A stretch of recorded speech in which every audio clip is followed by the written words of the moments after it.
Over the last year, we've covered a lot of different things in Minecraft, and these are the absolute best of 2025. Starting with, there's a rare chance for a chicken jockey to be a baby zombie villager. If the player were to cure the chicken jockey, yeah, that's right, and convert it, we're gonna get a villager jockey. Where was Jack Black doing this, huh? There you go. So now we've got one of the rarest mobs in Minecraft, really. Wait, and then if it grows up, we're gonna actually have a big-sized villager on this chicken? Hey, there we go. Wow, and now he's employed. He's like, well, I might as well make the most of this.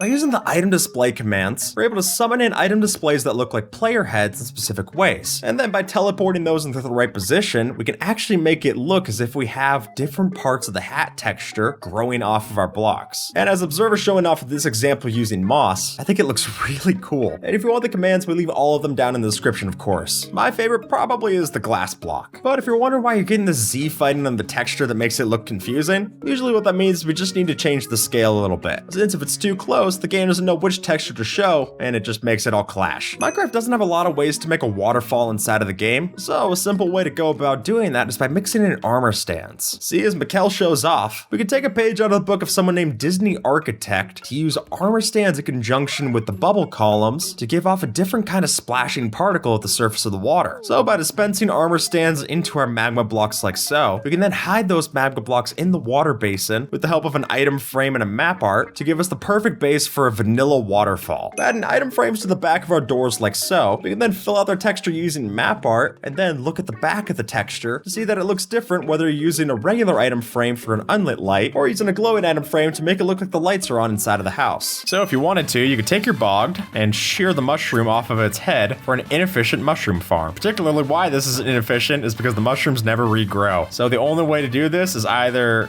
ground farming or use trial spawners. I don't know if they're really going to take that nicely to bone meal. Come to think of it, you cannot directly spectate the Ender Dragon's perspective in spectator mode, but by using the spectate command, you can. Whoa, I'm the dragon! I'm spinning a bunch. This sucks. So only using the /spectate command. But there's nothing unique to see or anything, so it's not even that interesting. I can go to F5, that's kind of cool. It's like a drone shot if the drone was broken. Extinguishing fire in the nether. Now it seems stupid because, I mean, it's the nether, but surely enough, if we go and teleport over there, and I bring myself some splash water bottles. I mean, splash water bottles, by all other accounts, not worthwhile. It really just means that you wasted gunpowder. But if I were to go into survival here, I can throw this down and it clears out a plus shape of the fire and also puts me out in an instant. So if you're fighting against like blazes or something, it's a great way to help yourself out. Or maybe you got like your friend on fire, like observers in dire straits. No worries. Look at that. Or if you want, you could always use cauldrons, but I don't like the fact that cauldrons go down a level when you put yourself out like this. By sneaking a parrot into the wall here, we can tie it up with a lead and then attach that to a fence on the other side to give us a rope that we can then decorate with these candles, giving us not only rope lights, but also the perfect place for another parrot to perch. I will say that according to the original poster, it's a lot better suited for Bedrock Edition where the mob's AI is better to keep it in place than it is on Java. Though if we can use the no AI command, I think you can still make this look pretty good. Using a mix of underscores and slashes, we can mix that all together to give ourselves a sign for our fire exit. And then by adding in glow ink and a red dye, you can make sure it stands out in case of emergency. And we'll make sure to have the thing to copy and paste in the description so that it's easy to replicate in your world. Spiders and cave spiders are neutral mobs, and they aren't neutral based off daytime, but off light level. So light level of 12 or more makes them neutral, but 11 or less makes them hostile. I had no idea. I guess I haven't torched up the caves enough. I genuinely thought that there was no amount that they would be fine with me, but sure enough. Oh, as soon as it's stepping out into the light level that's lower, it gets angry at me. So now I'm fine. So literally the safest way to go against a spider is just a bunch of torches. I surely thought it was daylight. The bed transpose door. Now, the idea here is that if we set it to night and then I were to sleep in this bed, now this just looks like kind of a weird coffin setup, maybe a race car bed that ended up in a crash. But if I leave this bed now when it's nighttime, it puts me out on the other side because I can't go on any of those other blocks, getting me to my actual secret base. If you're not able to sleep the whole night through, just I got a skeleton shooting at me, no worries, I'm on the other side. Pretty handy stuff. Oh, quick, deploy the boat.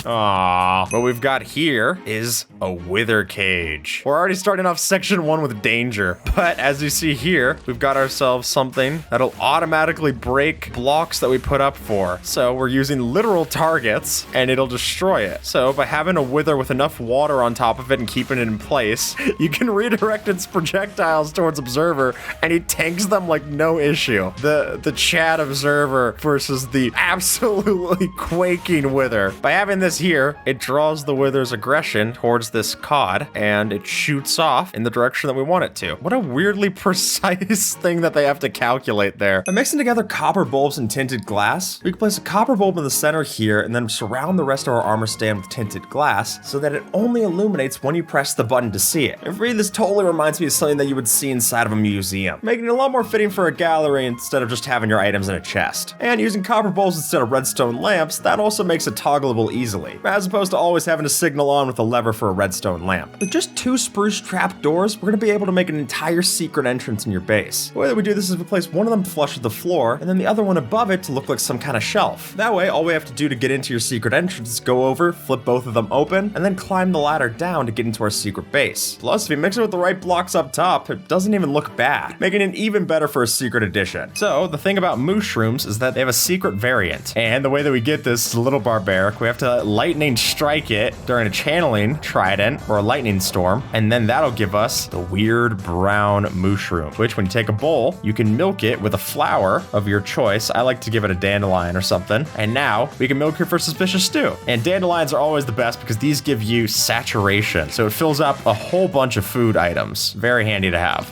Oh, you shouldn't have. Oh, there you go. You really shouldn't have. That's actually incredibly eerie. Just the still frame of you just, do you like what you ate? Oh, we just got a snowy strider. So by having powdered snow here and regular snow, this means that by using naturally spawned powdered snow pits at the bottom of the powdered snow, you can have an open hidden trap door. Now, okay, we gotta squeeze past a few strider remains.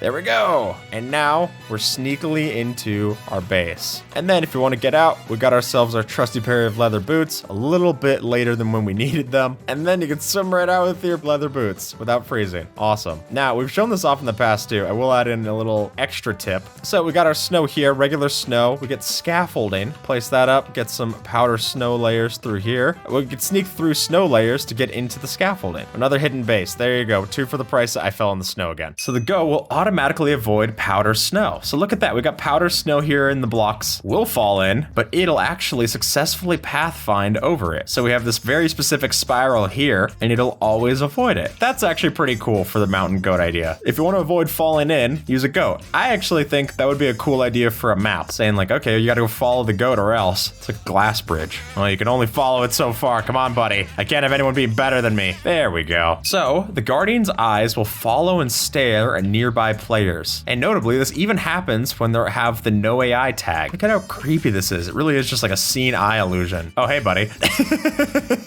There you go. I really feel like you could tuck this into something neat. Like if you had the trap door, the mangrove trap door, and you flipped it up. Yeah, look at that. Make like a creepy grandfather clock thing. I like this. The watch totem design. Back in the old days, coal and charcoal used to look identical. But the one main difference that you would painfully notice this with is that you can't craft charcoal into charcoal blocks. So coal is always going to be better for storage, but charcoal never. I don't know why. And I remember I would have to search through my chests and just accidentally put the wrong thing in the crafting recipe, never get the right recipe out of it. If you're looking for a sandstone block to use inside of your paths, then you should know that by using the upside down texture of a sandstone stair, that gives us a basic kind of sandstone cobblestone to use in our path, which I think looks really good, especially when the regular sandstone just looks way too smooth at the top. When taiga villages were added into the game, the snapshot that added them made a pretty confusing change. Since because the snapshot said that a village only had to partially be inside of a valid biome to generate, then we could get these taiga villages that we see here that generate mostly inside of other biomes, making it just look like a miscolored plains biome. I'm mixing together a dispenser facing downwards along with 3 fences, 1 for the legs, 2 for the arms, and then a carved pumpkin on top. We already have the good skeleton for a scarecrow. But the best part is because that dispenser's facing down, we can add a button to the front and fill it up with a water bucket, so then when it's standing in the middle of your crop field scaring away the crows, all you have to do is just press down this button and it'll actually flush all of the crops, harvesting it all. And then you just press the button again and the water retracts, which is pretty good for a farmhand who doesn't have any actual hands. I love the firefly bushes for the particles, but I don't love the sounds. So the way that we can go about using one of these is that by placing the firefly bush underneath the ground like so on a mud block, you'll notice that its particles do come through the roof, but the sounds will be left down there in the basement, which works out great if you want to place down a whole bunch of these, but you don't want it to sound like you placed down a whole bunch of them. And because they're in darkness under there in the basement, they're also going to be active at all hours, as opposed to just waiting until night. Horses have an increased immunity to fall damage. Whoa. All right, there we go. So if we push off the horse from 6 blocks, it'll be safe from all fall damage versus like if you push me off from 3 blocks, that is my safe distance. Now the unsafe test, after 4 blocks is where other mobs like the villager would start to take damage, but 7 blocks is how much it takes to actually start to do any damage to our horse, which I feel like I damage my horse from fall damage pretty often. So I guess I'm dropping it off of 21 feet drops. I mean, I can understand it not being the best for it.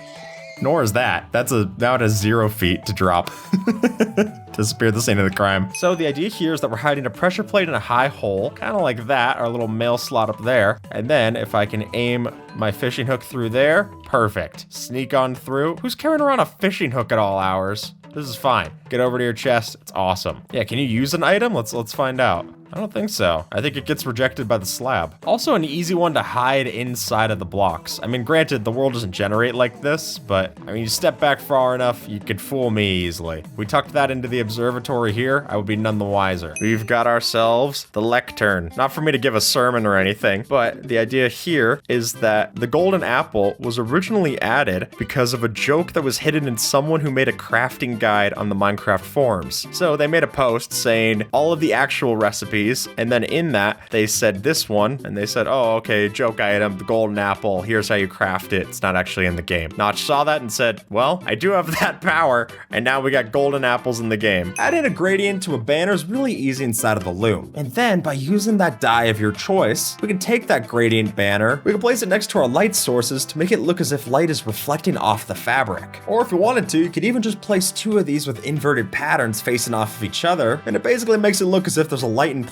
in the center of it. Pretty good when you don't have vibrant visuals yet. You're probably not thinking of scaffolding for your tables, but I'm gonna show you why you're wrong. Since if we were to place down an armor stand in the floor like so, and then give it a helmet of our choice, I like the turtle shell, then when we place a block inside of the armor stand, whether by pushing it with a piston survival or by using commands, then we add our scaffolding on top, outline the whole thing in trapdoors, and you'll notice that that helmet design peeks out perfectly from the top of the scaffolding. And better yet, we can even place our candles and flower pots on top just like a regular table, letting you get creative with how you want to do it. When villages were first added to Minecraft, there was no Plains Village, Savannah Village, or anything like that. There was just villages. And you can definitely tell that from this very first image, considering that here we see a village generating both on the beach, in the snowy plains, and in the regular plains next to a bunch of giant mushrooms. And while that image was first shown off on July 1st of 2011, it wouldn't be until September 14th that we actually saw these in the game. And along with this, we also saw the villagers get added into the game. Though at that point, they were just called Testificate, which you can see by it written in all caps above each of their heads. And there's a reason it didn't say blacksmith, because as Jeb mentioned during the testing, the lava from the blacksmith would often just set the whole village on fire. So it's been over a decade and villagers still are not any smarter. Heavy cores are particularly rare, and because they're so rare,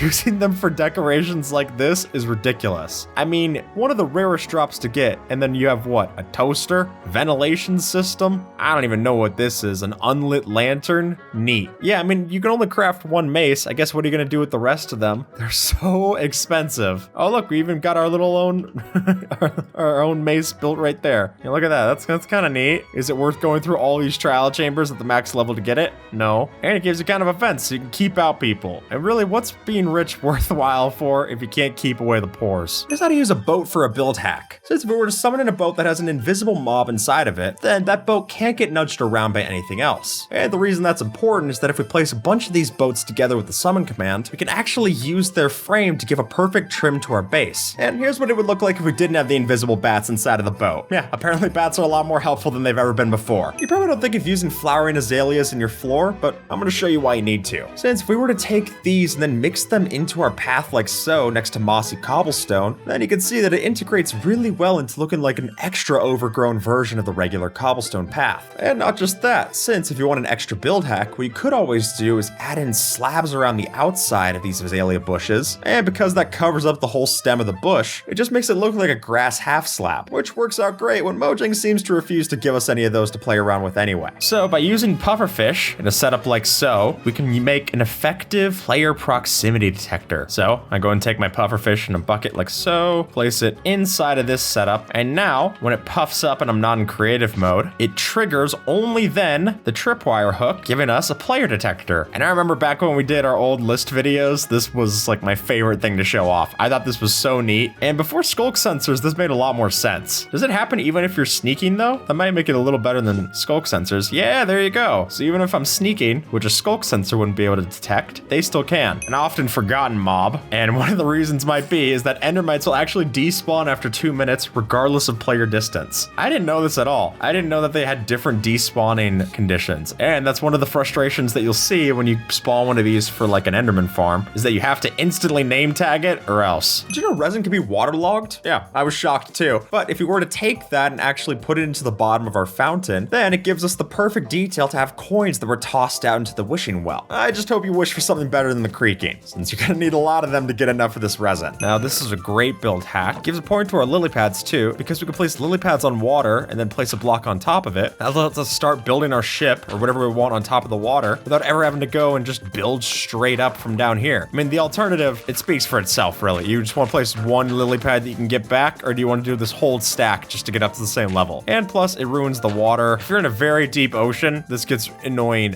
fast. So to count as a kill for the advancements of killing every mob, you actually have to go and break the creaking's heart. So we set it to night, get the creaking to spawn, and then I gotta go after the creaking heart somewhere in this tree. Oh, there you go, it's up here. Hey buddy, just stay right there. Oh, the sound it makes is terrible. So if you want to get the mobs hunted achievement, remember to break this. That actually counts for Monster Hunter achievement too. It's just not likely to be the first mob that you're killing. What we've got here is the tunnel bore. So what we're able to do, and really what makes this all happen, we're doing TNT duplication for sure, but it's all thanks to the ancient debris being able to be a pushable block that doesn't explode. So that shoots it forward, and kablowie. It's 100% collection rate too with the TNT. So then you go forward, you get yourself diamonds and stuff. Pretty neat. It is kind of weird seeing an observer in the world next to you. Like, are you comfortable with this? The desert pyramid. And when these were first added into the game, they originally generated with wool instead of hardened clay for the designs. Hardened clay didn't exist back then, though the TNT trap's always been intact, even if sometimes these desert pyramids generate pretty unconventionally. And because of the added world height, we now see a lot more of these desert pyramids generate where they're getting stuck underground, causing these abnormally long sandstone pillars in the caves. And sometimes on the surface, it's even possible for a double pyramid to generate. And considering beacons were added around the same time, it's fitting that a fully powered beacon could be assembled inside of the roof of the desert pyramid. So we've got our villager over here, and if we get it to offer up a totem of undying, like so, and we kill it, it uses the totem of undying. Who would have thought the way to make villagers invincible was just to offer money to them? Everyone's safe for the right price, I guess. How weird is that? Just pop them all.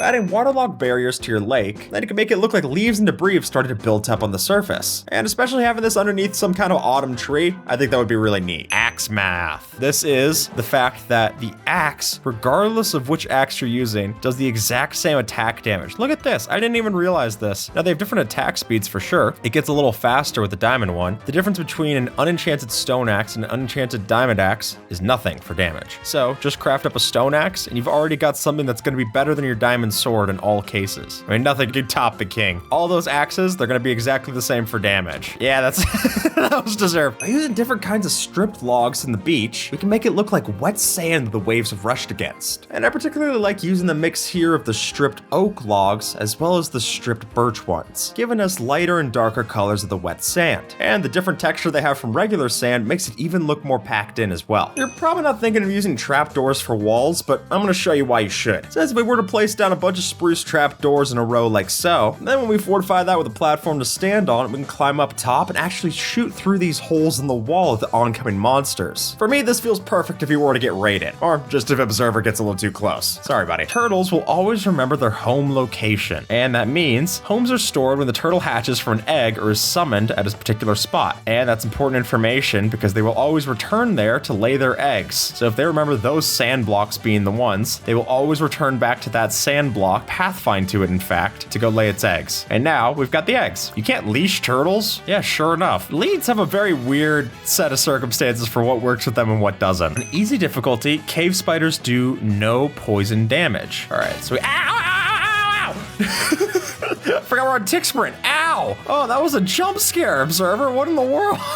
Oh my god, that scared me so much. All right, sure enough, no poison damage. I guess that's one reason to play on easy difficulty. Just don't tell the commenters you're playing on it. All right, we're going to go over to the nether for this one. Ah, marvelous. And if we take a bed and I try to sleep, that is not the problem. What does happen though is that if I click this, it takes me to just a not trusted link dialogue, which is a Mojang link. And they're like, yeah, you shouldn't trust this link. Anvils used to cost a lot more. Originally, when you had to craft them, it would cost 6 iron blocks like so, and only then would you be able to get the anvil. So if you ever feel like it's too expensive now, costing 31 ingots, you don't know how good you have it. And when the crafting recipe changes, I get why Yogscast had the song about wondering how to craft anvils, because even Mojang didn't know. So the idea here is that bamboo can be crafted into most, if not all, of the useful wood products. And for example, we're talking about chests, barrels, our signs, sticks, anything you're talking about, pistons, doors, jukeboxes. We're starting to fall off a little bit here. Composters, not exactly useful, you know, but you can craft them with the bamboo. And it is the fastest thing to farm in the game. I mean, it just gets ridiculous going against this and just taking all of the bamboo. You can have it auto farmed with pistons and flying machines. It really gets ridiculous. But even if you're not, just go against a bamboo forest or plant down a couple of these yourself and insta break it with a sword. But just, if you're gonna do this, don't make the mistake of crafting it into mosaic bamboo. You can't use that for anything except spaghetti. So squids, unlike ambient mobs, can actually be name tagged and leashed. I can in fact use it in a lot of different ways. And I think part of this is just because of how old they are, that they got grandfathered into a lot of this stuff. I think nowadays if they were added, they wouldn't have a lot of these features to them. Look at how easily it breaks off the lead. That's actually kind of, they earned to fly. So as of 1.20.5, the armored paws drop, our wolves not only got to last longer with wolf armor, but they also, tamed wolves now have 20 hearts of health as opposed to the regular 10. That's double the amount of health that we have, Observer. And then if you add on wolf armor, they're technically invincible until that armor breaks. And now, this is the strongest mob in the game. I could go and take a mace and drop from like the top height.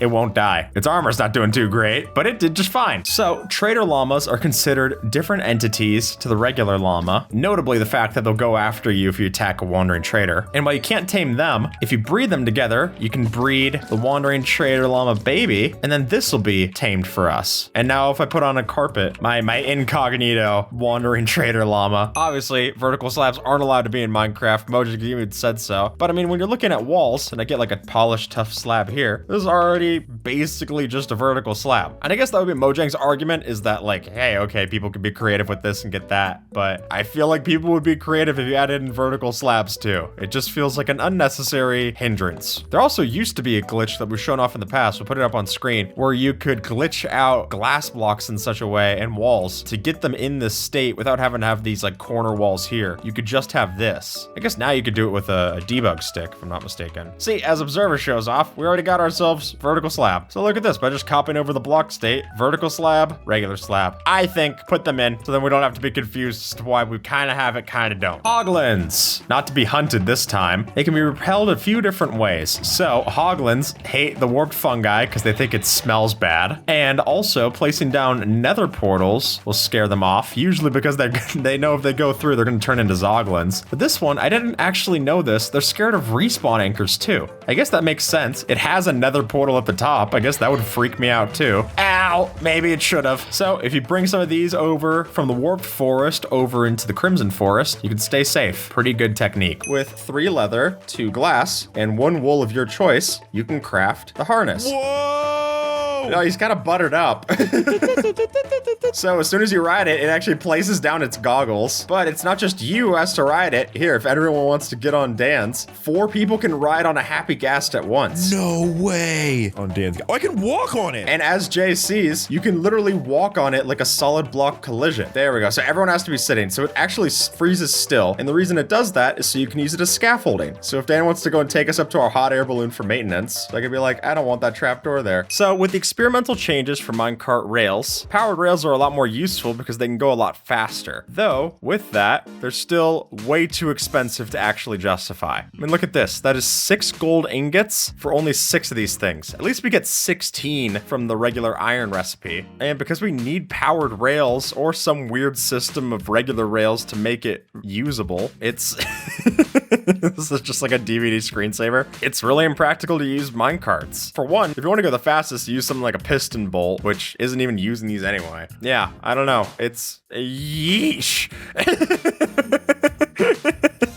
So what we're seeing here is a thing called quasi-connectivity, which only exists in the Java version of the game. And it's a glitch that allows us to give redstone power indirectly to things. If you're doing the same thing over in Bedrock, this bottom piston here, the one that we're showing in red, wouldn't get power, which unfortunately breaks a lot of farms and doors and stuff by the time you bring them over to Bedrock Edition. Well, the classic's the redstone that's like not attached to it that works, right? Yeah. Speaking of something that we kind of have, kind of don't. Hey there, bartender. We've got the Illusioner mob. Now, this is a mob that's fully coded. It's in the game, but it's not really. You're only able to get it with commands. And what's even more confusing about the Illusioner itself is the fact that if I were to fight it and I get it to go invisible, so actually it looks like it's one of these 4, but it's not. There's a secret one with the particles that's standing like off to the side, and that's the one that killed me. Yeah, so if I go into spectator mode, I can't even see the invisible mob that it gave. I just see the particles from it. Weird. Even when you give it glowing, it doesn't give glowing to that. I mean, other invisible mobs, that would typically give it to the invisible mob at the source.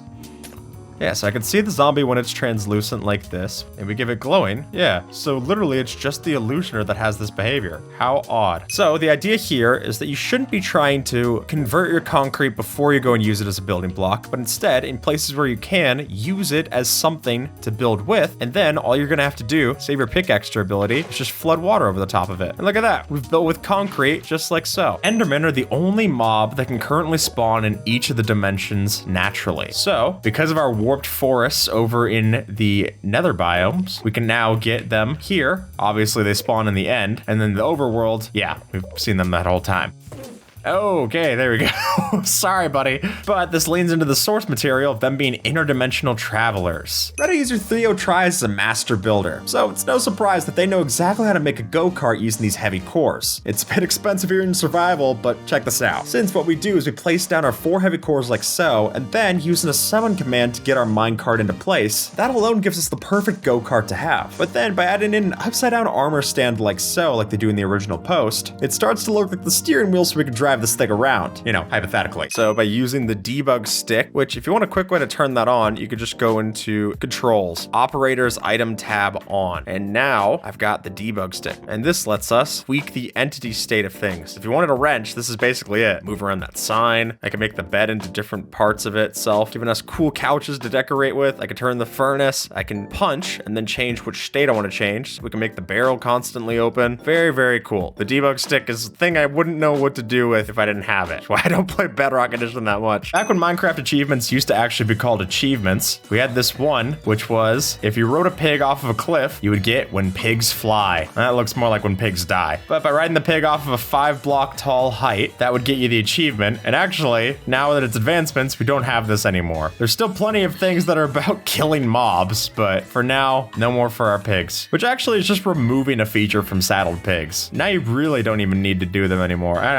I thought it was funny, but I'm not a pig, despite the negative press media. Observer, did you know that cake is a redstone component? Well, I'm sure you did because you're Observer. But sure enough, cake actually has a redstone level that it can give out. And here we're actually using it in our redstone system to align things against the water. So see, 2 cake aligns it perfectly, just enough of an indent so that when it flows over the rest of these, it'll actually get sucked up into the hopper. That's cool, but cakes with comparators give off different levels when you eat them. And I remember when we had the redstone utilities resource pack, the more cake that you would eat, the more that you could see the level that it was giving off here. Very odd. Really? It works through a wall? That's so strange. So that's it. Cakes are denoted as a container block. That's why they're able to kind of pick up in this way. That's so weird. Alrighty, here we've got the dyed elytra. Using the new team tint functionality with scoreboard commands and stuff, we're able to change the color. So we've got the classic elytra. We've got a gray in all the ranges. Black elytra looks awesome. That looks like one of those wireless like speakers that you're supposed to put around your neck. We've got the red, dark red. Now these don't match up with wool colors. These are the team colors. We've got orange, yellow, which looks a little lime, actual lime, which looks awesome. Dark green, magenta, purple. The blues look really nice. I mean, originally you were supposed to be able to repair these things using leather. So the idea of being able to dye them in that way, that'd be pretty cool. Just saying. I'm placing down a wood log into the center of the floor. We can then add on a glass block on top with ladders on each side of its face, and then a rail on top to give ourselves what looks like an empty cage for animals. Though just be careful, because unfortunately you can't place rails on top of glass and bedrock. Silverfish don't just spawn inside of strongholds, they also can spawn in mountains, windswept hills, igloo basements, I didn't know that one, and the mansion's false portal rooms. So this is an example of the fake portal room found in mansions, and then if I were to go take my pickaxe out and do a little mining, sure enough, the stone down here is all infested. Well, I wouldn't trust the pillagers to exactly go expensive for their block material, I get it. Funnily enough, having silverfish in their portal room is the most authentic thing about it. All right, we gotta kill off these before they go and infest all our concrete, Observer. All right, so how do we build this lamp? Because normally you shouldn't be able to place a carpet block unsupported, and the same is true about our lanterns. But the way that we do this is possible, it's just a little weird. So what you would do first is you would place down a support block, then use something like glow lichen to then place the carpet on top of. Just make sure you're pointing at something that isn't the glow lichen so it doesn't replace it. And then when I add glow lichen underneath this, the carpet now can support itself, which then lets me replace that glow lichen that was underneath it, and there we go. It's a little complicated, but it is survival friendly. Now see, decorated pots allow us to make a cheaper version of hoppers. Now normally you would use hoppers just to connect every part of this chain, but instead, for 4 bricks, you get yourself decorated pots. Also a very satisfying sound. The only issue is that someone's now able to break your redstone machine with a bow. If we were to summon our cat and then go to sleep, I guess I'll take the right side. Then what'll eventually happen is that cats can drop secret loot, and there's a 70% chance for cats to drop an item when sleeping next to one. And the fun fact is that on servers where they disable things like phantoms, this is actually the only way to get phantom membrane on those servers. Oh, wow. What'd you guys do today at work? I just slept a bunch, you know? Hey, there we go. We got a rabbit's foot. That's pretty lucky. There you go. If you want to add a little something for your sleeping, just get a cat. Zombified piglin. So the adults will drop 5 XP. Pow. While the babies drop 12 compared to the creepers 5 XP. That's shocking. I didn't know that the babies drop so much more here. And they drop an additional 1 to 3 XP if their sword doesn't drop. Now the sword drop is an 8.5% chance at the base rate. So actually a looting sword gives you a worse chance of getting experience there. So I guess kill the babies? That sounds like I don't know if that's the message we want to pass along. A baby zombified piglin with a sword? That's an XP battery right there. On January 24th, 2010, Notch added the very first structure to Minecraft, fittingly named the starting house. And inside of the starting house would be filled up with a chest giving you 54 full stacks of TNT, as well as every item in the game stacked up to 99. And while the original look was made entirely of full mossy cobblestone, it was eventually reworked to be planks and stone, which seems a lot more inviting for a house. And I don't know what's more cursed, seeing a stack of 99, or the fact that it's 99 blocks of lava. So piglins, funnily enough, will actually pick up raw pork chops and cooked pork chops, though they won't follow after them. So if we get out a hoglin, they'll hunt after the hoglin. Each piglin has a 10% chance to start the hunt. We got a lot of them and none of them respond in the hunt. So really no one, I hate this guy just looking at him. No one wants to go after this guy. Do you have to be in the nether? Oh, there we go. Well, they didn't pick up the pork chops. Wow, they really don't like starting a hunt. Big news from PigCon. Everyone's having a great time. Officials are saying it's getting bigger and better every year. Oh, they're off. Wow, they're doing like the method of running it off the cliff. Oh, now they're getting mad at each other. Come on, fellas, set aside your differences. So when do they pick up the pork chop? Oh, we have mob griefing turned off. Okay, we'll put up a clip of them actually picking up the pork chops. You can see here, this is after a successful hunt. They're picking up the pork. There is now a new achievement if we were to rehydrate our ghast. I'll do it. I'll get the achievement. Boom.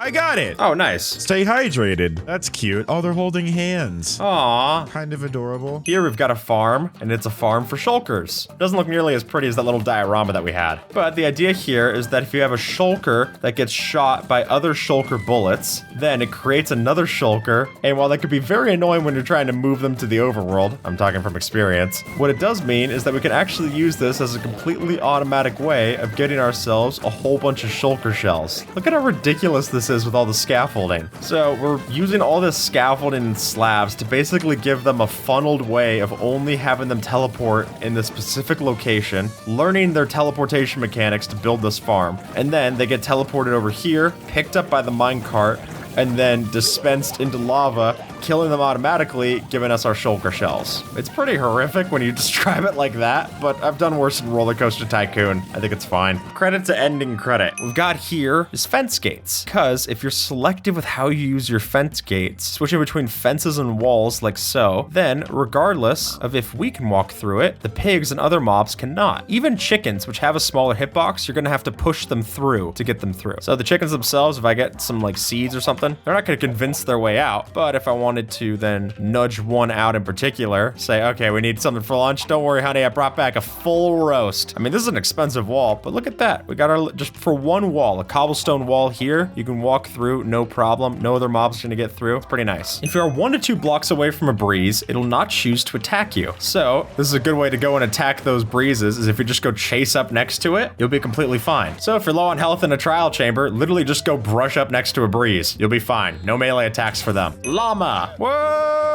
All right, so including all the different fur colors and carpet clothing variants, there are 64 different types of llamas that we can find. But that's kind of fun. Exactly a stack of different llama variants. I like that. Though that's not including the strength genetics. If you include those for the llama's storage space, then that brings it up to 320. Which, wait, that's the build height. And this technically doesn't include the wandering trader llama. That's its own separate mob. So with vibrant visuals, one of the new things that we can look at, we saw a little bit earlier, is the new fog that happens with the rain. Oh, wow, I forgot there's a hole in your ceiling. Why is it raining? Oh, pfft. It's very handy for this specifically. But look, it fades away when you get underneath blocks and stuff. Oh god, the kids are coming inside from the rain. Oh god.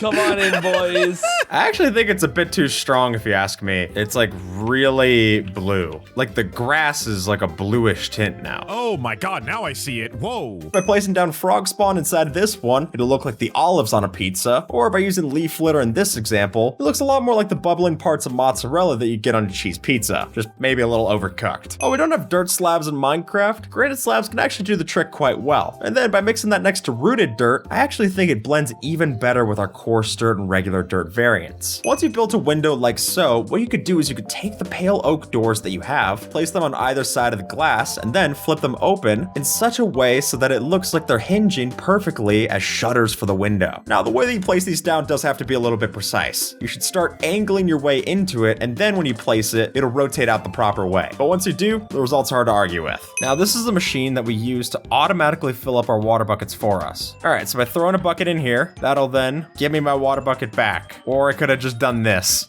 You know what I mean? Like, there's certain things where you get overly complicated solutions to very simple problems. So I'd much rather just go about it the old-fashioned way where I can. Look at that, look at all these hoppers, look at all the redstone. No, this is too expensive. You can't convince me that this is worthwhile. I was trying to think of a practical use for this, I can't. It's practically useless. The killer rabbit variant, which a lot of people know, used to exist in the game, and you could still spawn it in using the certain rabbit type 99 command, but it actually used to have a 1 in 1,000 chance of spawning, and then it was a 1 in 2,500 chance, until eventually it was removed because Jeb said the joke had been overplayed. But could you imagine just going around in the game game, and all of a sudden you come against one of the strongest mobs. Look at that, that's 6 hearts. For what? A rabbit? But when they do that much damage, I get why the Ravagers used to be scared of them, back when they were called Illager beasts. We currently have slabs, stairs, and walls of all of our stone blocks, except notably not for our concrete. So here, we've got command block trickery to give us the same. Very nice, Observer. I gotta say, this looks pretty good. And, I mean, you're warming up to me with the color choice here, too. This is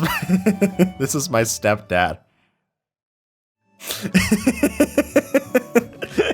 Alright, but we have all these different rainbow colors, but we really don't have rainbow stair variants. I mean, you've got woods, but if I wanted to make a rainbow of things, no luck. Yeah, I mean, currently, if we want colored half slabs, we have to use, like, beds and then a debug stick. You know, that's a slab, sure, but does it look great? No. Cool if you're in creative mode, but most of us aren't playing in creative mode. Alright, here we've got, oh, it's a name tag that's, like, folded up. Because we're talking about the smallest names. So obviously, we've got the 3-letter ones. We've got egg, ice, TNT, and mud. So these are the smallest possible names that naturally occur in Minecraft. Here we've got ourselves the Warden Catalyst. Now the idea here is that if you were to kill off the Warden, I get exactly 1 Skulk Catalyst. Or just go down to an ancient city and just find Skulk Catalyst anyway. I don't even have to go and kill the Warden for it. I mean, it doesn't drop you a lot of experience or anything. It's a mob that you're really not supposed to kill. If you could, then people would farm it all the time. But no, it's just something you get exactly 1 Skulk Catalyst from, lets you make more Skulk. That's about it. On November 4th of 2020, the Amethyst Geodes were added to the game, which is considered to be a structure-like feature. But don't get me wrong, these things do not like structures, considering that geodes, because of a bug, could actually generate next to a stronghold and break the end portal frames, making a completely unusable end portal. Alright, so sheared sheep actually do not need grass blocks. I had no idea about this, but they can actually just eat the short grass item or the tall grass block in the world. So we should eventually see this. It's only mud in the pen, except for a bit of short grass. Granted, it's not going to regrow, so it's still not the best thing to use for them, but I didn't know that they could actually just eat these. Oh, here we go. We can see it eating. All right, so they can't eat off of mud blocks because when you're standing in mud, you actually sink in a little bit. Here, you can see it with me. Even though mud blocks don't visually look lower, you do sink into it quite a bit, actually. So they don't eat it because they think that they're inside the mud. But we switch it over to this muddy mangrove roots, then they're completely fine. Ravagers are one of the few mobs in Minecraft that can break blocks. Actually, this goes because of a design philosophy in Minecraft. The player builds, so they didn't really want the mobs to be about destroying. However, the Ravager will destroy different plants and leaves and such. So landscapers beware. You're in for, I guess, more work. Actually, that sounds kind of nice if you're a landscaper.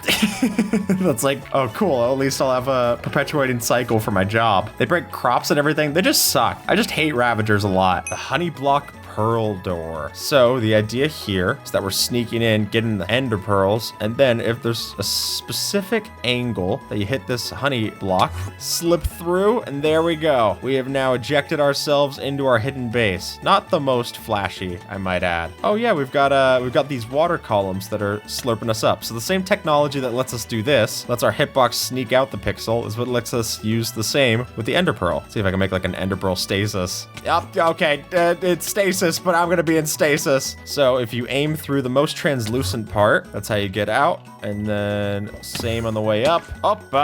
Does hurt a little bit, but you know what? So does honey. Here's something you can add to your next dig site. Since by facing a copper lightning rod off the ground like so, then by using suspicious sand or suspicious gravel, it really does look like something stuck in the ground. And we don't have to just settle for that. Since by using a debug stick in Java, we can also change the block state of it to be on level 3, making it really look as if the ground's disturbed by whatever's inside. But considering we can't just silk touch and pick up those blocks, if you wanted something that you could do in survival, then the option could be end stone in the sand like so, or dead coral blocks mixed into the gravel, which there, I think that looks really good. By using a white banner as the base and then adding on the red flower charge, white border, white base, and white chief to this, we end up with this result for an archery target, which as you can see from this example, if you place it against a couple of hay bales, you've got the perfect thing set up for your next target practice range. And you don't have to worry about the potential redstone that gets kicked off by using real target blocks, since the wrong friend could easily rig that up for a deadly trap. I mean, we've done the same in the past. Now this would already be a fantastic vein of diamonds to go through a mine, right? But way up at the top here is the largest vein of diamonds mathematically possible, is this using deep slate ore. Now we've kind of generated this post-world generation, but in this, it would be possible to find that you could get 849 trillion diamonds. And folks, that's not even touching into Fortune 3. You go in that with a pickaxe, you're gonna get bored of the stuff. And look, compile it all well into diamond blocks, we get this massive structure. That's incredible. A lot of people lately are talking about mixing redstone with building and calling it buildstone. And I think this is a really cool way of doing that. Since what we're doing is we're using trapdoors at the back of this that get activated on a regular interval from the redstone to then change the state of our walls.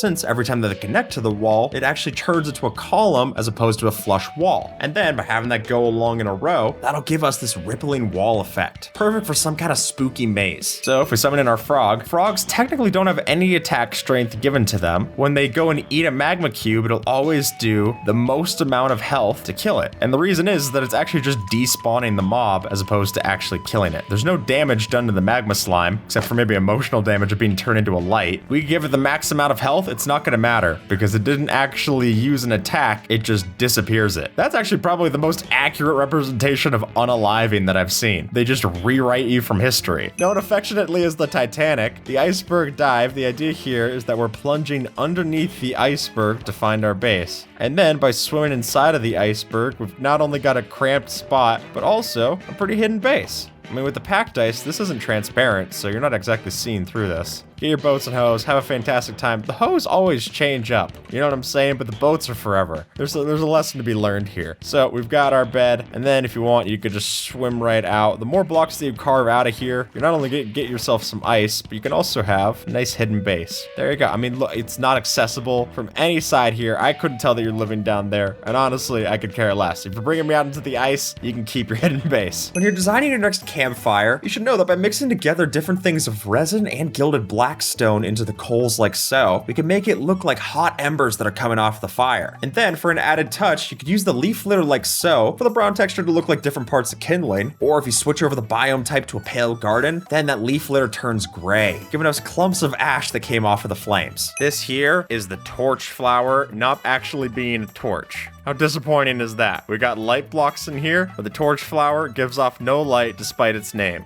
which basically makes it pointless because the torch flowers, you're not going to be using them to breed up the sniffers or anything. They don't drop the seeds themselves. You can use them to craft, but they just go into one orange dye, which for being an ancient plant, barely anything. It's real disappointing because I love the sniffer, as you might be able to tell by my cape. But this, that could just go right down in the lava. Hey, there, the observer saved it. What are you doing? You're using a display entity on top of the torch to make a giant torch flower that actually lights up. It's beautiful. So snow golems are actually completely immune to fall damage. In that way, they're like iron golems as well, but it doesn't matter what height you drop them from, they're always safe, which makes sense, right? I mean, powdered snow removes your fall damage, so why else wouldn't snow do that? Let's drop it from the top here, but if we go see our test subject, completely fine. It even looks like an MLG clutches when it places down the snow layer. Just like, oh, perfect. Well, that's not a great spot to be in, but at least he's fine. He can come off at any moment. He's not gonna die from fall damage. So if you kill them, they can still lay snow. Oh, look, you're spreading their remains. That's horrible. Did you know that a ruined portal can actually generate and technically light itself if it spawns inside of a woodland mansion naturally? It takes 2 ruined portals generating next to each other to complete it, but once they do, the lava from the nether portals can actually light up the rest of the woodland mansion, causing the fire to strike and giving you a fully completed nether portal. In Java, adult polar bears will attack a nearby fox if it stays there for too long. However, baby polar bears will attack foxes immediately. Well, that just makes sense. Your kids can only be so polite. Go on, get it. Yeah! Got a lot of hunting this episode. I guess Minecraft is big game. Now, because of the bundles that were recently added in the most recent drop, this lets us condense our storage down into just a couple of bundles like so. Here we go with our dropper. Look at this. I can even color code them. If you don't exactly have shulker boxes in the early game, craft one of these up with some leather and string, and you're good. I mean, they changed the recipe too. It's a lot better. It only costs 1 leather, 1 string. Now I got my valuables bundle, my seeds bundle, my fundle bundle, and I can even put them inside of a shulker box for added shulker functionality. I can't exactly add shulker boxes in shulker boxes. We've got the most storage that we've ever had in Minecraft now thanks to bundles. So if you guys remember, if you go into like a monster spawner room like this, usually you could find saddles in the chests. That's not going to be the case now, since now in place of saddles, it'll generate leather and iron because we can craft saddles. Yes! Finally! Finally! Oh my god, it's been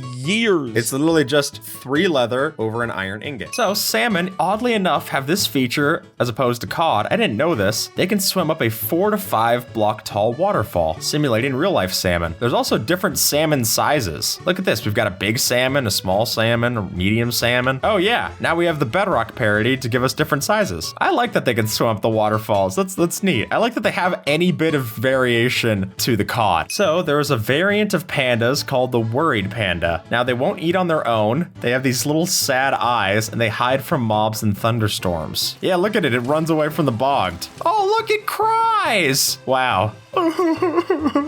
He's scared of the thunder. Wow. There's a lot more effort put into this mob than I think a lot of people realize. The allays were originally added back for Minecraft Legends. So the player in Minecraft Legends is focused on doing something else. So this is the way that they could go and pick up things and give it to the player to pick up the resources, which is how they work in the base game. I give it that, I throw away this, it goes and picks it up. What's weird to me though is that if they planned it for Minecraft Legends, then why would they put it in the mob vote? That just feels weird to me. But sure enough, it won, and now we've got it. Now, if I'm not mistaken, they also were intended to be for the Nether update. They were originally the Wisp. Well, now it's going to be the Was, because see you later, buddy. So zombie sieges are a rare event that happens in Java Edition. So at midnight, a group of up to 20 zombies can spawn if the player's inside a village. Whoa, okay, hey fellas. These mobs can even spawn inside of mushroom fields biomes if the player yourself is inside of an adjacent biome. So if you're in the ocean nearby, you could cause this to happen inside of the mushroom fields biome. What a terrible thing. We got ourselves a goat, and if I turn on hitboxes, you'll notice that the goat's model is offset towards this way. So, yep, we can split it down the middle again, as Observer does here. And if you do that, you're gonna notice pretty soon that it's a lot more asymmetrical. How strange. I don't know why they get it off by like a pixel. Well, now it's off by a lot. Skeletons, unlike zombies, will always stay undercover when attacking the player. Well, apparently. I guess this one hates you so much, Observer. So it won't chase after you into the sun. It'll actually just try to stay back at the cover where it can to shoot at you. He wasn't very good at it. This guy seems a little better prepared. He's not gonna burn up. Yeah, so as long as they're not too dumb. If they're able to shoot you from underneath the tree, they'll stay underneath the tree to kill you. So just stay away from forests then if there's a skeleton. I don't know what to tell you. The smallest armor. So visually, when wearing it, got either netherite boots or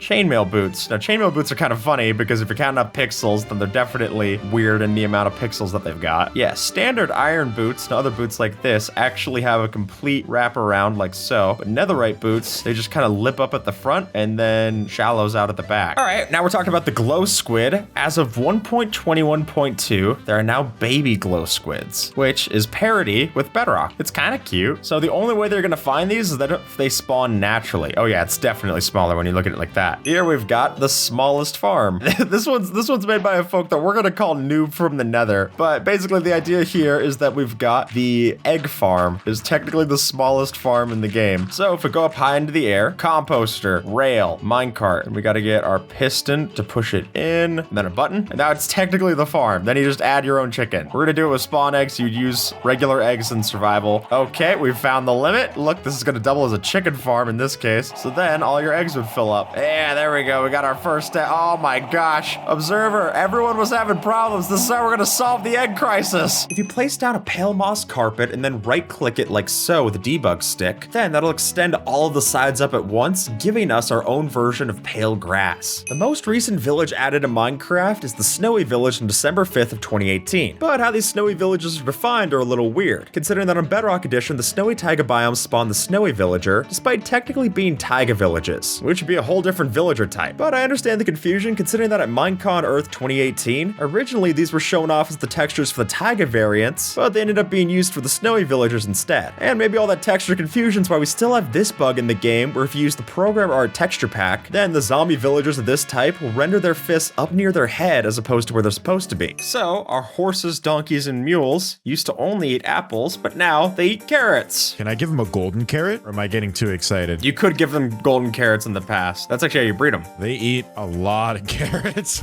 By starting first with a row of logs going like so, then we connect it all up using regular rails and then place trap doors on top of each one of those rails. That doesn't disrupt the rails, but instead it gives us this great looking connected design for our staircase. It's just gonna have to be one that you climb up one step at a time, but it does look cool. Here we've got the armor stand door. So going over on the location, we've got our armor stand over here, looking a little naked, but if I were to add something on top of it, like a turtle shell, that triggers and lets us get through. And the reason for that is a specifically calibrated skulk sensor that you can see here. We've got a lectern on page 5, giving it an input of 5, then letting us go through and detect for different things. How crazy is that? I mean, I wouldn't have thought dressing up the doorman was the way through, but sure enough, now we're at our base. And then you can waterlog the calibrated skulk sensor so it doesn't make sound. Well, cool. How do we get out of here?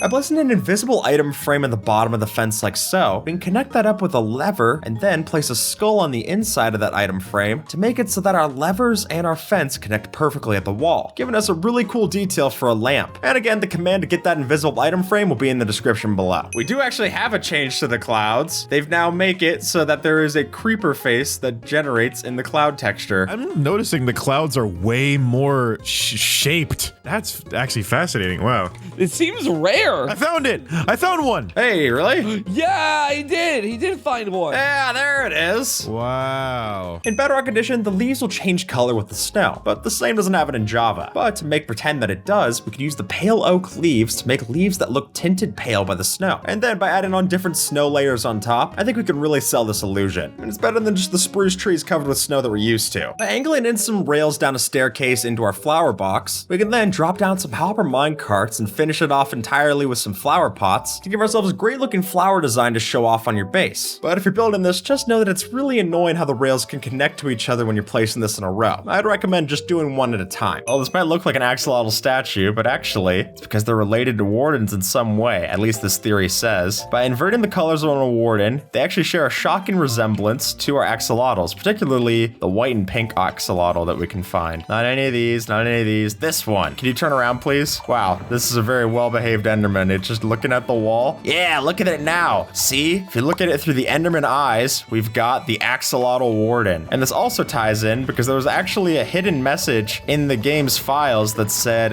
the axolotls are not to be trusted. Here we've got the crossbow rocket launcher. All right, so if you offhand the rocket, load it up, and I've got multi-shot on this thing, I could stand back here and just eviscerate the poor pigs. Oh yeah, we got a real bloodbath here. That was kind of a rough particle to choose. Hard to say it's not accurate. The amount of damage that you could do with a crossbow with flight duration rockets like this is absurd. It's also one of the only projectiles that's able to hit mobs that normally don't get projectile damage, like the Wither in its later stages, or even Enderman. All right, here we go. Couple of Endermen. Yeah, look, I was able to hit them. Enderman killed with projectiles. Oh yeah. Plus, I also just think it looks really cool to be able to shoot firework rockets out of a crossbow. I mean, I don't use a crossbow that often, but this rocks. Coal and charcoal cook 8 items, the planks cook 1.5, and logs also cook 1.5 items. So never cook with logs ever. First, you'd want to turn them into planks, and then cook the logs with planks to get charcoal, giving us even better returns. So it used to be the case where if you were flying with an elytra and you right-clicked a block with your firework, it would place it on the block, which was a very easy way to like die. This is probably the most applicable change that they could have made for a small tweak.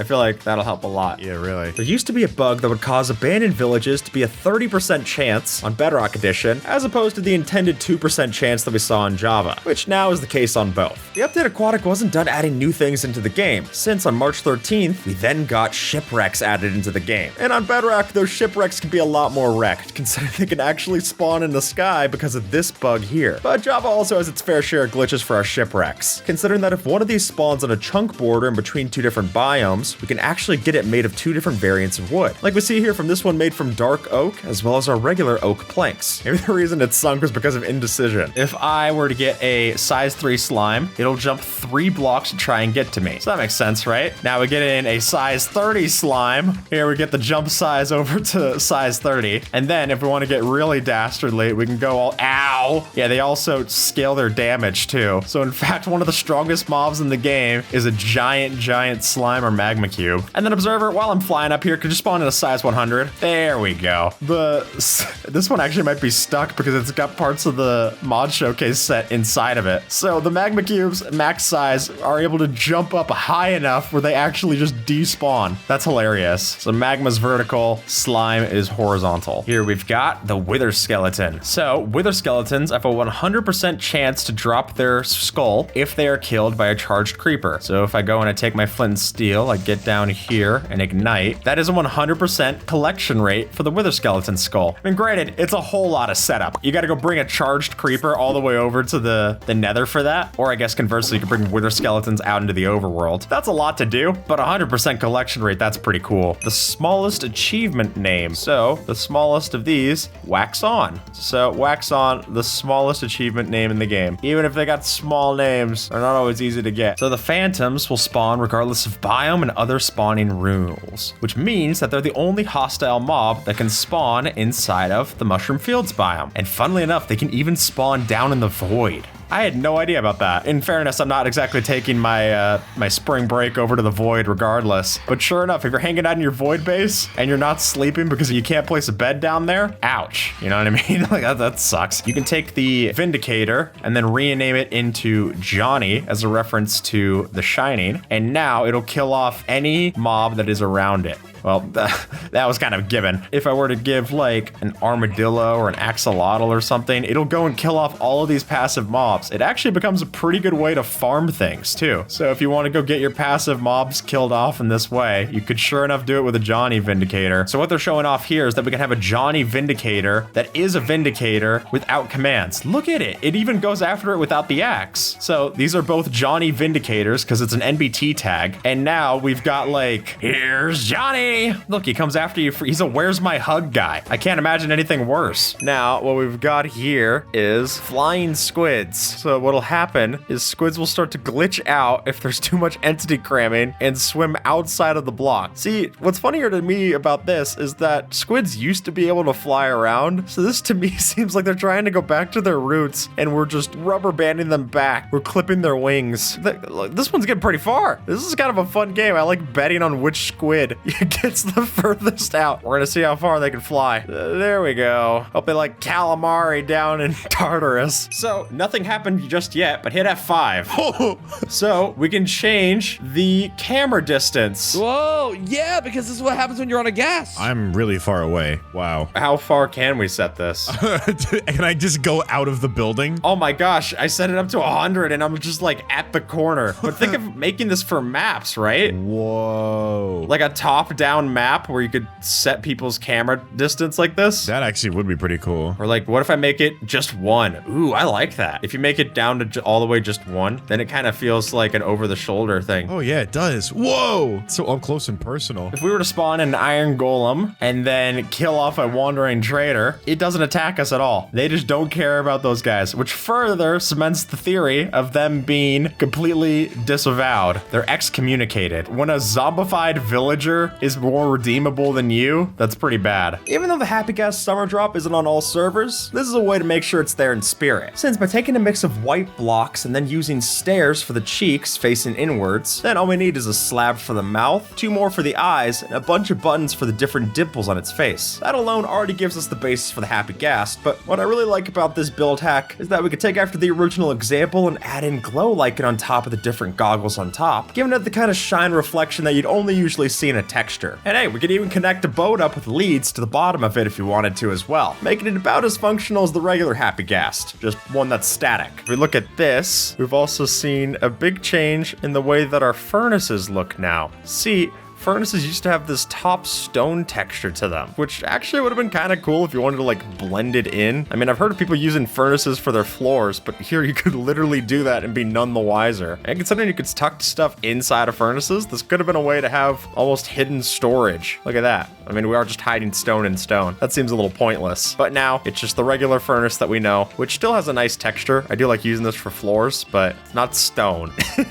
So if you were to feed a hoglin the crimson fungus, usually this would despawn because it's a hostile mob. It should despawn if we go far enough away. But now it actually has some bit of NBT data changed in it where it's not a regular zoglin. They gain the persistence required tag and it doesn't despawn. So you're welcome. Sorry about your face. Here we've got, I believe, the smallest you could possibly render. Little tiny diamond block. All my riches. Teeny, teeny, teeny. Oh, I see it. I see it. I'm zooming in. My hand is too shaky at this zoom level. There we go. I found it. All right, observer. We're going to be doing a little bit of converting today because if I take a husk and I waterlog it, then after a while, this poor thirsty guy is going to turn into a zombie. And then after a while of that, the zombie will turn into the drowned. So it's possible to fully convert your mobs all the way this way. Now, granted, you can't convert them the other way around, so you can't like dehydrate a drowned. And this makes it all the easier to do because the undead can't swim. So they just submerge down and look at that.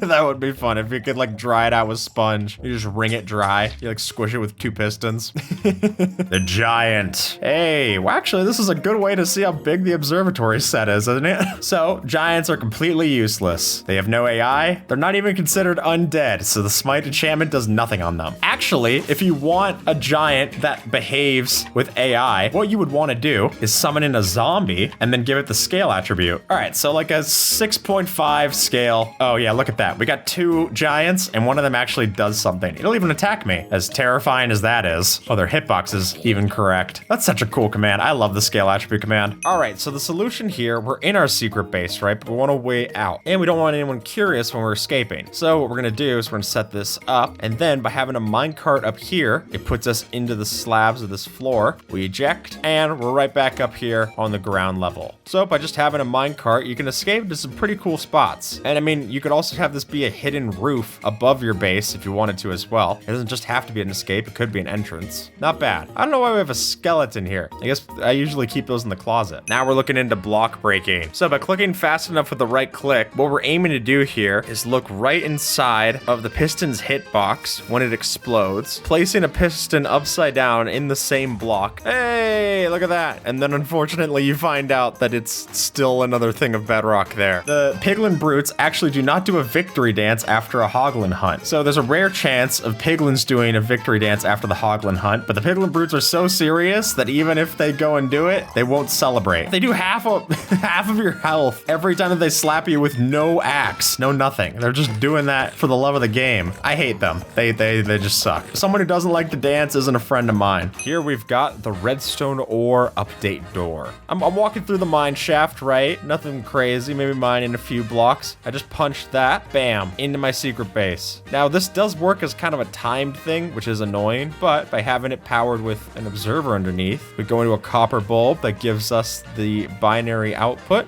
to then make this redstone door. Very nice. I guess you could do this with any ore if you wanted it to just be something that you broke, but I mean, redstone ore works uniquely well for this. I think it's a good way to use that block, and plus it blends in. Just don't place it at like a super high level. If you're up here and I'm seeing redstone ore that's just like cropping out here, I'm gonna be a little suspicious, you know what I mean? Here's how to make your jukebox look more interesting. Since if you were to place down that jukebox and then outline it with 2 dark oak trapdoors as well as a sign on the front, all we need to add is just a lever and a hopper on top. We'll give ourselves the perfect design for a phonograph. And it's still a functional jukebox too, which I think when you can make something that both looks good and functions as expected, that's the best of both worlds. Our wolf, sheeps, and pigs now have their legs mirrored. So it's literally just the same leg 4 times. So now it's actually differentiated. It really is only noticeable on the pig because the wolf and the other sheep, they don't have different textures like that, but yeah, it's pretty cool. Small enough tweak, but if we didn't mention it, no one else is going to. Here we've got ourselves the smallest plant. Observer, you take a pumpkin seeds, I'll take a melon seed, and then we plant them. That's 2 pixels. Very, very tiny. Oh yeah, look at the hitbox for it. It only goes over 1 of them. Wow, I guess the other one's not as important, huh? Yeah, there's our mushroom. Small, but it's not the smallest. Flower petals, those are pretty small, you know, especially if you're looking at like one of these little pluses here. here. Brown mushroom, if I'm right, should be bigger than the red mushroom. Yeah. The melon and pumpkin seeds, those end up being the smallest. We've got the wind charge hidden lever door. Now, the way that this works, it's actually something that we were just talking about in another recording. What we're doing is we're using a wind charge in the seemingly normal field, maybe a little underwater. I throw that, and it could trigger through blocks, letting us get inside and having the ultimate base down here. And then we get in, we have our stuff, it rocks. Now, can we wind charge escape?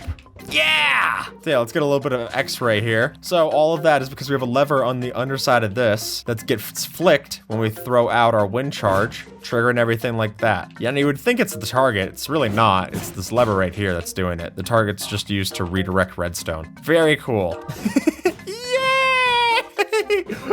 I love being a scarecrow. All right, here we've got the smallest player size. So on my regular size right now, I press this button, bam. Look.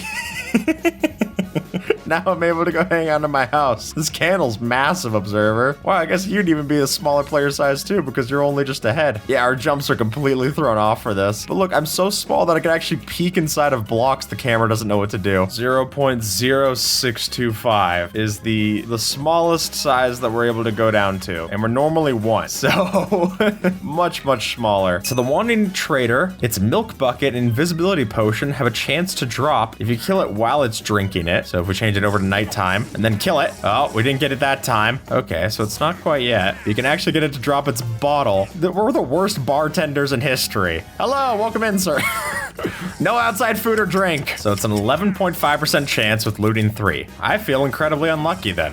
Whoa, okay. Hey, there we go. Oh, fantastic. We're gonna need these to hide from the cops. Well, the same happens if we set it over to day. Sorry, Mog Swamp, you're probably not gonna wanna watch this part. Hey, I got a milk bucket. That's a lot of effort. I'd rather just stick to a cow. The creaking moves very awkwardly when it's going through cobwebs. Ow, ow, our guard's turning against me. Observer, I'm getting revolted against. This isn't fair. Look at how slow it is. Yeah, it just randomly stops when it's in the cobwebs, which is not expected behavior. It's supposed to be very confident at chasing towards me. So if you're in a pale garden, I guess bring some cobwebs or just go during the day. Don't go when there's a creeper behind you. All right, well, I'm gonna go back into creative.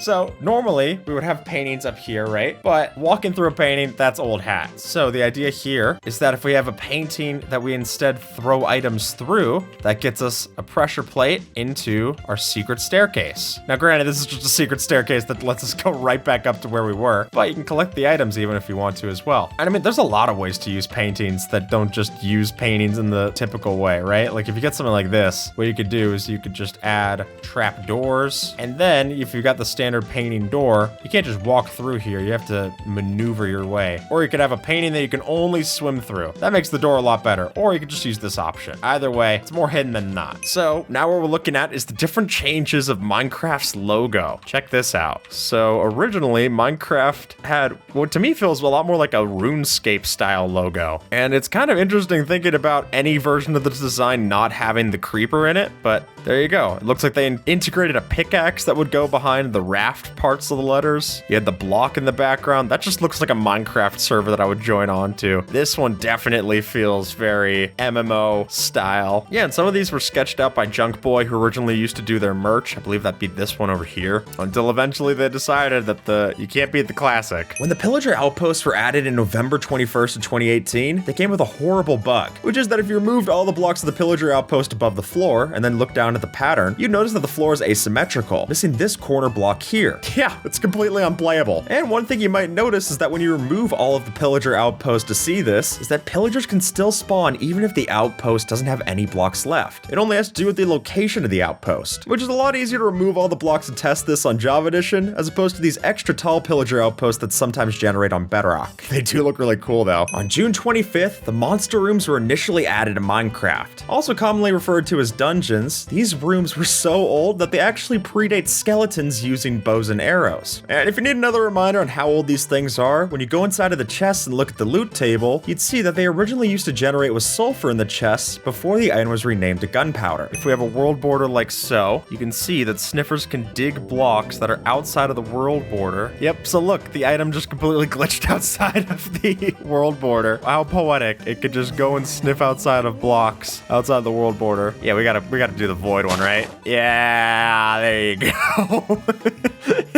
there is now a player locator bar that shows up in place of the experience. Even in survival. Yeah, even in survival, you can see it. I am so happy. The truth is, too, is that it's not fully gone. If you were gaining experience, you'll see it temporarily, and then it hides again. Oh, that is way better. Yeah, I like that. There's arrows for like where you guys are relative to the camera. Yeah. So if you're above me or below me, it gives an arrow. So nice. So it'll shrink like the player icon on a map. You're pretty far away. Okay, so now it just lost your corners, Dan. Yeah. Mine's become little circles. God, you can track from far. Yeah, now it's even tinier. But how cool is this, right? Not having to tell someone your coordinates. That's really nice. So we've got our armor stand over here, yeah? So with the command that Observer's gonna show off, the /waypoint command, Observer set up a waypoint on the bar for the armor stand. Whoa. Oh, Observer's got something here. Oh, look, it puts black spots on the map for all of our enemies. Yeah, that's cool. You can see like the wave of enemies that we have to kill on our bar. Oh my god, this is gonna be so nice for pillager raids. Yeah, it is. Well, Jay, look at the red color on your bar, and you're gonna see, as soon as I put on a carved pumpkin, it disappears. Oh, you can hide. You can go incognito mode. There's different ways to hide from it. The carved pumpkin is one. A player head is another. Wow. Yeah, you're completely inconspicuous.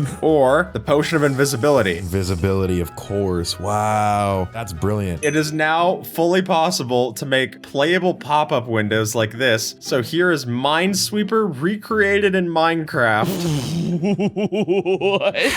How do you even do this? I want to play Picross like this. Yeah, right? You can make any UI that you want? Yep. That's actually nuts. This will stop me from doing parkour skip if you make Picross, like RNG Picross. No, what's gonna happen is that I'm gonna make Picross and then you're gonna be like, actually, that's cool and all, but the parkour's more expressive for what I want. You're right. You got me. But yeah, we'll get a clip of it working, but sure enough, you're able to make full animations this way. Yeah, I'm ready for modern day Seth Bling and Mumbo Jumbo to start making full Disney films.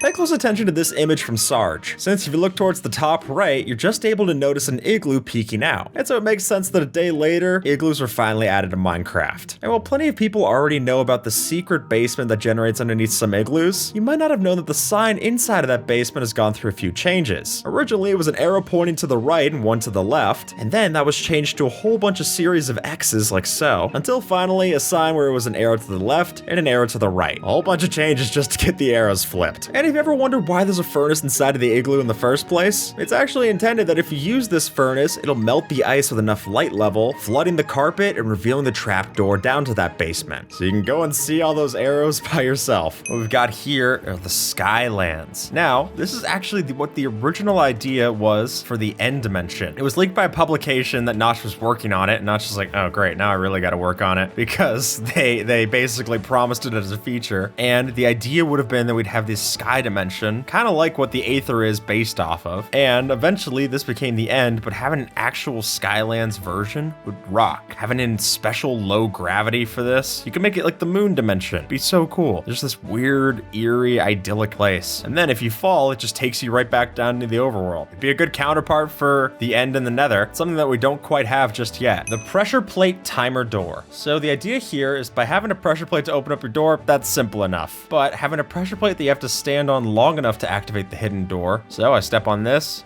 just wait. There we go. That eventually opens it up. Now, granted, the way that we have this set up, it was just one block away from entering in, but something like that, especially if you're doing it in a way where you can kind of combine techniques. You could use the fishing rod technique. You're putting it with a fishing rod on the pressure plate. It has to hold it for a certain amount of time. You can't just instantly retract it. That'd be cool. The cactus texture used to be really, really bugged. So if I turn on something like programmer art, you can see the old cactus texture. And now if we grab it, obviously it looks like the same cactus in our inventory. But originally when you would grab it as an item, it would be glitched out and you would just have it facing this weird way. All right, just the observer manipulating the cactus real quick. So this is how it looked. It just had this weird six-sided texture. And when it was in your inventory, it would look the same as that. But now, thankfully, that's not an issue that we have. Though, I do like the ability to have six-sided textures like this. Mojang really has gotten rid of a lot of those. And some they've added back in, but I kind of miss it. The trial chambers have plenty of useful loot, but some of it might not actually even come from the trial vaults. Instead, where we can get them from, it's a lot cheaper to just go after all the copper here. And one of the reasons that this is great is because all of these are waxed nice too. You don't even need honeycomb for this. You can get all the copper and all the different variants completely from this thing. But I can get my lightning rods here, copper bulbs too, at different oxidization stages, which can take a while of time as well. So getting them all just for the price of mining out this, that's nice. Alrighty, after swapping out all of the blocks inside of this trial chamber, we've got the grand totals of 123 waxed cut copper slabs, 4,367 copper blocks, 3,169 oxidized copper blocks, 1,324 oxidized cut copper blocks, 133 chiseled copper blocks, 621 copper grates, 164 copper bulbs, 283 oxidized cut copper stairs, 83 oxidized copper grates, 45,937 tough bricks, 4,679 polished tough, 97 oxidized copper trapdoors, 145 chiseled tough blocks, 2,568 chiseled tough bricks, and exactly 1 wax oxidized chiseled copper, giving us the total amount of building blocks of 63,694. So keep your castle to those dimensions, I guess. Observer, you want to take a stroll in my igloo? Don't pay attention to the basement. Just okay. Well, you can't blame me if I didn't clean up down here. So we've got our villagers and our zombie. So if I have it on easy mode, they're just never going to convert, ever. It's a 0% chance on easy mode. On normal mode, you at least get a 50% chance that it zombifies. Hard is the only difficulty where it's 100% guaranteed that it's going to zombify. So now we're on hard, we at least get this, which seems more forgiving, that you now have the chance to then go and change your villager back. Because if I had a great villager and I lost it to a zombie, I would feel like I was playing hard mode if it just died. So this is one of the reasons why I'll never play on easy mode, because on easy, it's just so unfair that you'll never get it back. It's completely 0% chance of converting. Now, you won't be able to tell this build hack unless we had the glass here. We're actually using upper half slabs as a way of making our floor. And this way, we get double the amount of floor blocks and you don't lose your form at all. It all looks great. Very nice.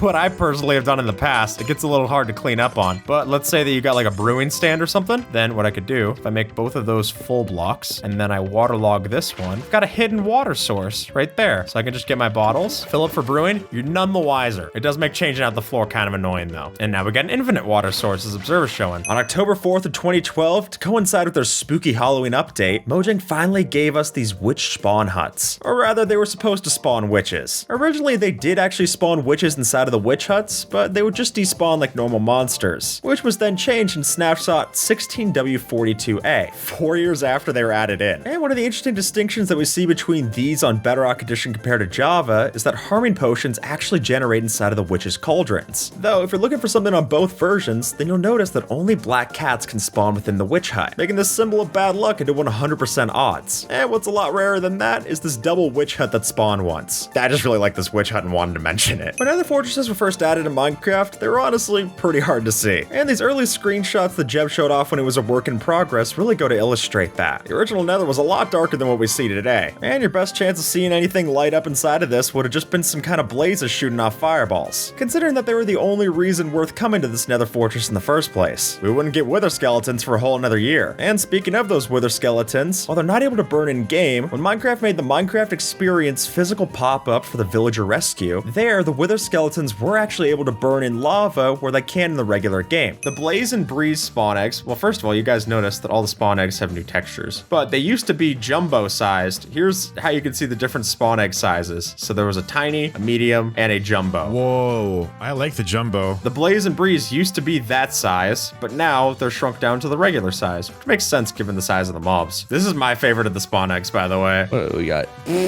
Nice nose. Iron is an iron golem? Yeah. Spectators will now teleport with the entities that they're spectating through a portal. So if I were to go into spectator mode and then there's a mob that we bring through, I don't know, like if I punch Jay, I'm spectating Jay now. And if Jay goes through a portal, it used to be I wouldn't go through with Jay, but now I do. I just also dismount from Jay. Oh, so there's no privacy anymore. You're just following me everywhere I go. Okay. There's no privacy. I'm just following you. This is so weird to watch you and like, I'm just playing my own Jmoji simulator. What's up, guys? Today we're playing Jmoji Sim. We're gonna go to the end. Jmoji Sim 2014. We've got the armadillo. Well, this looks a little barbaric off the bat, but the idea is that if you have an armadillo inside of this, it takes reduced damage while rolled up. And so, if it's rolling up because we have the husks here, it'll actually be practically immortal. And this is actually the thing that we've used used to build different farms. We showed off one farm in the past that let the armadillos taking damage like this give a bunch of silverfish with the infested effect, because that gives the silverfish every time that it takes damage. And then we use those silverfish to use oozing, giving us a slime farm. This is horrible. For one, there's no way that it's cooking evenly. It's gonna there's gonna be a very undercooked center in there. Look at it, it's red. I don't want rare food, Observer. I'm sorry, I gotta go. See you later. Oh no, Observer! Well, that's just rich. So the Elder Guardian Fatigue applies once after spawning and then once each additional minute after that. So if you milk bucket the fatigue, you can circumvent the effect usually for about a minute at a time. Now, if you are in an ocean monument and you get it again, it's because there's 3 of these guys that are spawning in the monument. They each could be on a desynced schedule. But if there's just one, now I'm fine. I can go and do my cobblestone farming. This is a very weird cobblestone farming, but you know, what mother wants, she gets, I guess. Yeah, I mean, I would honestly just rather use this and kill off the thing so that I don't have to deal with it for any minutes. There we go. Now we don't have to worry about it again. So if you punch a witch, that'll cause it to drink a potion instead of throwing one. And if you notice, every time that it drinks a potion, its nose lifts up a little bit and you get to see its mouth. It has a 2-pixel mouth. I think it's also the only case of a nose moving. Like if you have the villager nose, the villager noses don't move. Oh, the sniffer. That makes sense. Copper bulbs were a godsend for the redstone community for like a few weeks, and then they changed it back. And all of a sudden, they're pretty much forgotten about. The idea was going to be that copper bulbs could update on a 1-tick system as opposed to 2 ticks, which most other redstone goes on. And just by having that one change, redstone as a whole completely opens up. So in the original change, what would have happened is that this one would light up 1 tick faster than this one. That doesn't happen anymore. Now they're both just right in lockstep. Sure, they can keep a binary value to them. They can be turned on or turned off. So what we have here is basically a simulation of what the copper bulb would have been. The copper bulb would have been this one. This was an immediate thing that everyone got excited for, and they rolled back for some reason. Now, it seems very intentional to put it that way in the first place, so I don't know why they would roll it back. The smallest foodstuff for hunger regained is either tropical fish or the puffer fish. Now, tropical fish is terrible, right? 1 hunger point, 0.2 saturation. But the reason that puffer fish is even worse here. Yeah, let's sit down at our table and enjoy our nice, terrible meal. The pufferfish is worse because it gives you poison and hunger when you eat it. So now, if I go and sit down and enjoy my pufferfish meal, the chef's compliments for the smallest neutral mob. Tastes great. Prepared just as I like it. This gives us hunger and poison, so it's going to take away some of our food from the hunger alone, and then the poison ain't gonna help either. Just terrible. Don't eat pufferfish. That could be like your extreme no. That's like an absolutely not answer.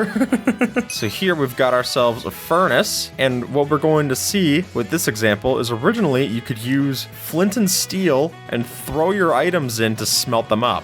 And the same was true of lava, which is kind of a funny concept to me, of the idea of just putting your cobblestone right on the edge, hoping that it gets exactly cooked enough but not burnt. Feels like trying to roast a marshmallow. And honestly, if this is the way that you could smelt ancient debris into netherite scrap, I think that'd be really cool. I mean, we have items that don't burn in lava, so imagine just throwing your ancient debris in and then walking in and picking up netherite scrap. I think that'd be cool. Maybe not raw chicken. I don't know what's worse, dying or having to have your corpse burned in lava because the person who killed you doesn't even know how to cook it. On March 22nd of 2023, we didn't get a new village added to Minecraft, but rather the remnants of an ancient village culture. Since it's mentioned on Minecraft.net, the trail ruins were meant to be a sign of how the villagers used to live. And while these originally used to generate with sand and suspicious sand, that was eventually just changed to gravel variants. And while archaeology was thrown off all the way back in Minecraft Live of 2020, the idea for it still exists inside the trail ruins, considering that one of the rooms has 2 coal blocks and brick stairs, which is meant to be a reference to baking the pots in the original archaeology. So this is showing off different ways to do stealth in vanilla Minecraft. Now, you don't know this until we lay it out like so, but there actually is different levels of detection. So if I go into survival, currently at this part, I'm outside the creeper's detection range. Now, if I get over to this point, I'm safe while sneaking. This is 80% of its range. And then if I were wearing a creeper head, then that lets me go up to 50% of the range. And finally, if I had the invisibility effect from a potion, that lets me get to 7% of its range. So not fully close, and also I can't be wearing armor or anything, but to right about here, I'll be safe. I mean, granted, I don't think I look like a creeper, but